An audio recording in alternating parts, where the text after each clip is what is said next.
വളരെ കാലങ്ങളായിട്ട് നിങ്ങളൊരു കാര്യം ചെയ്യണമെന്നൊക്കെ വിചാരിക്കുന്നുണ്ട്, അതല്ലെങ്കിൽ എന്തോ ഒരു കാര്യം മിസ്സിങ് ആണെന്ന് തോന്നുന്നുണ്ട്.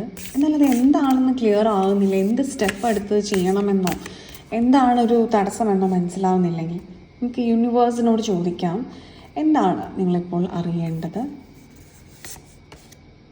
നിങ്ങൾ ജീവിതം ഒന്ന് ആസ്വദിക്കാനായിട്ട് മറന്നു പോയിട്ടുള്ള ഒരു സമയമാണ്. അതായത് പലപ്പോഴും പ്രശ്നങ്ങളുടെ നടുവിൽ നിൽക്കുന്ന സമയത്ത് നമുക്കുള്ള ഒരുപാട് കാര്യങ്ങളുടെ ഗ്രാറ്റിറ്റ്യൂഡ് അത് മറന്നു പോകുന്നുണ്ട്. അതായത് ഇത്രയും കാര്യങ്ങളൊക്കെ നിങ്ങൾക്കുണ്ട്, ആ ഉള്ളതിനെ ഒന്നും നിങ്ങൾ അക്നോളജ് ചെയ്യാതെ ഇനിയും വർദ്ധിപ്പിക്കാതെ എന്താണോ ഇല്ലാത്തത്, എൻ്റെ ജീവിതം ഭയങ്കര ബുദ്ധിമുട്ടാണ് എന്ന് വിചാരിച്ച് എക്സ്പെക്റ്റേഷൻസ് വെച്ചുകൊണ്ട് നിങ്ങൾ അതിലിങ്ങനെ കുടുങ്ങിപ്പോയിട്ടുണ്ട്. എന്നാൽ ഇവിടെ വേണ്ടത് നിങ്ങൾക്ക് ആ ഒരു സ്നേഹമാണ്, ജീവിതത്തോട്, നിങ്ങളോട്, അതിനോടുമുള്ള ഒരു അൺകണ്ടീഷണൽ ലവ്.